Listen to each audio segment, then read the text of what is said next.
If you've ever opened up a computer and thought, what the heck am I even looking at? Don't worry.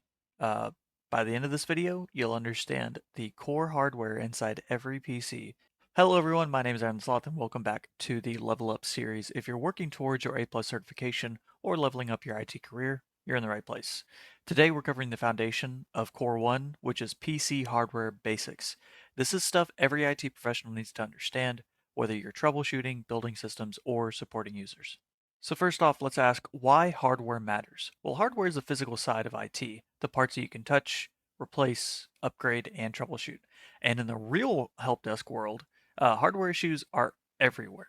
Typically, users will have issues like my PC won't boot, my system's overheating, I need more RAM, my power supply is failing, my laptop battery won't charge, things like that. Understanding hardware gives you confidence. It's the difference between guessing and actually knowing what's going on inside the machine.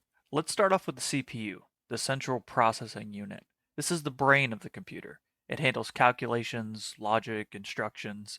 The CPU plugs into the CPU socket on the motherboard. The CPU also generates a lot of heat, which needs cooling.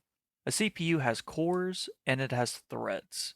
The CPU runs at a clock speed that's measured in gigahertz. Generally, you just need to understand that with a CPU, more cores means that it's better at multitasking. The higher the clock speed means faster single task performance. We'll go into more CPU basics later. Next up is RAM, or Random Access Memory. This is your system's short-term memory. It stores data that your computer needs right now. The key points to note is that RAM is volatile, which means it clears itself when you shut off the PC. Desktop RAM is known as DIMM memory, DIMM. Laptop RAM is known as SODIMM. RAM has speed measured in megahertz and capacity measured in gigabytes. Generally, you just need to know that more RAM equals smoother multitasking. If you've ever opened too many Chrome tabs and your computer starts to slow down, that's a RAM issue. Next up is storage. Storage is where your files, programs, and operating system live. Now, there are two main types of storage: hard disk drives and solid state drives. You do need to understand the differences between both. Hard disk drives are mechanical, they're slower, but they're also cheaper and handle larger capacities. Solid state drives have no moving parts and they're much faster, they're more reliable, however, they are more expensive per gigabyte. If you've ever looked around on Amazon and were doing some shopping and compared the differences between hard disk drives and solid state drives, you can usually get a, let's say for example, a 4 terabyte hard disk drive for $100 for example's sake. Then you would see a solid state drive with less storage, like 2 terabytes of storage space, but it would still cost $100.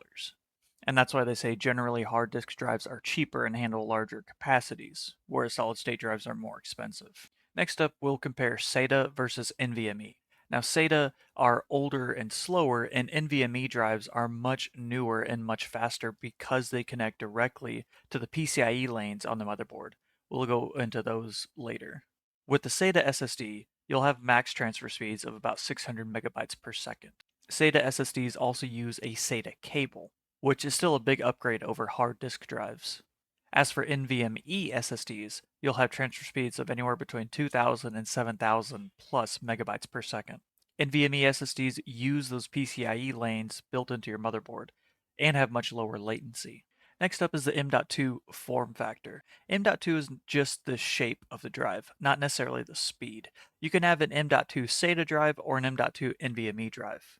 The key points to remember about an M.2 is that it's a physical form factor. Some M.2 drives are SATA, some are NVMe. The keying of the M.2, such as the B key or the M key, determines compatibility. Now, as for read and write speeds, they tell you how fast a drive can load or save data. Hard disk drives are slow. SATA SSDs are a bit faster, and then NVMe drive blow both of these out of the water. Here are some basic read and write speeds. You can look at these in a more general sense. Hard disk drive have speeds between 80 to 160 megabyte per second, SATA SSDs 400 to 600, and then NVMe 2000 to 7500 plus.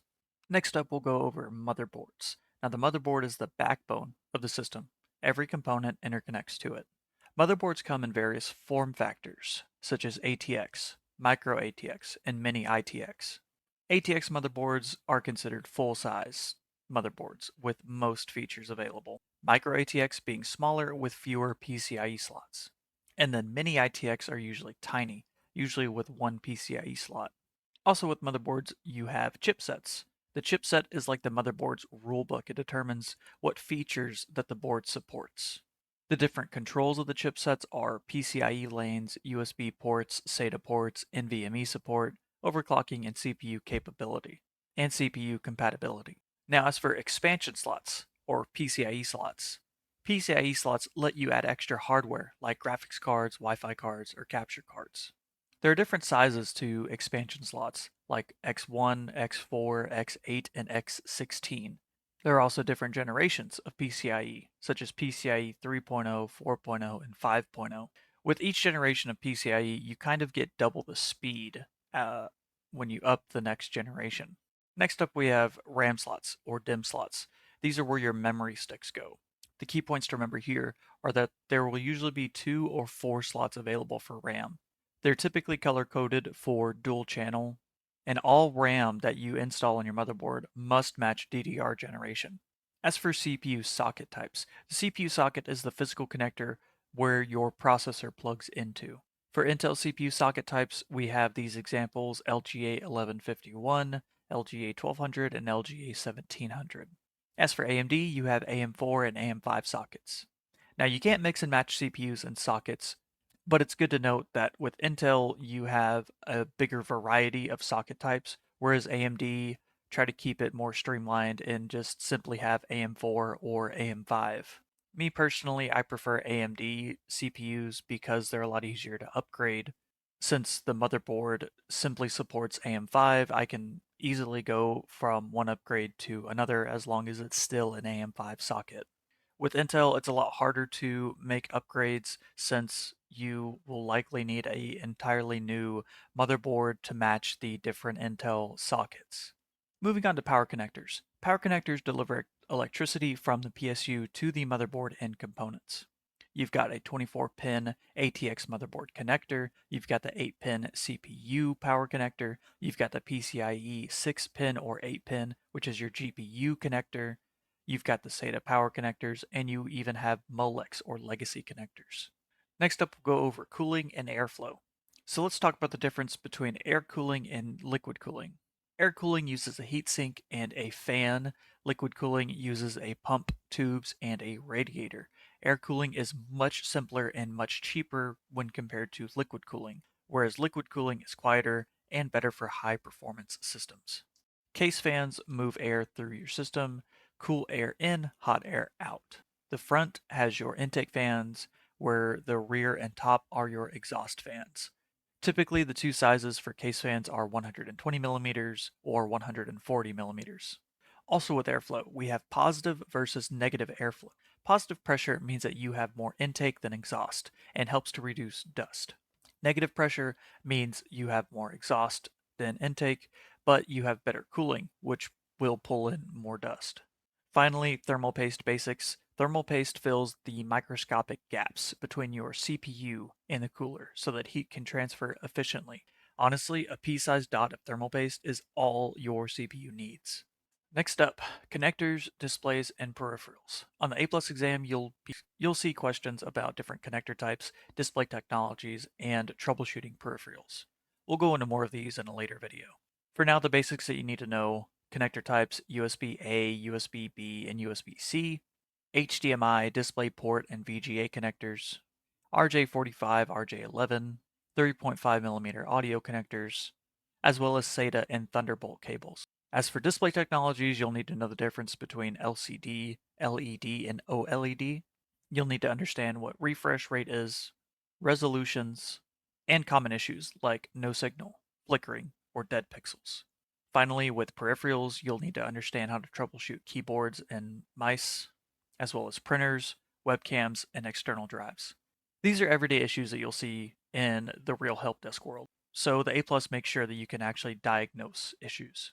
I put an emphasis on printers here in the peripherals section because you will need to know how to troubleshoot printers.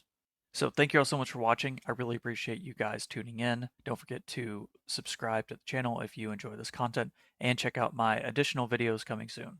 Up next, we'll be going deeper into PC hardware such as CPUs, RAM, storage, and how everything works together. Thank you all so much for watching this episode of the Level Up series. Keep building your skills, keep leveling up, and I'll see you all in the next episode.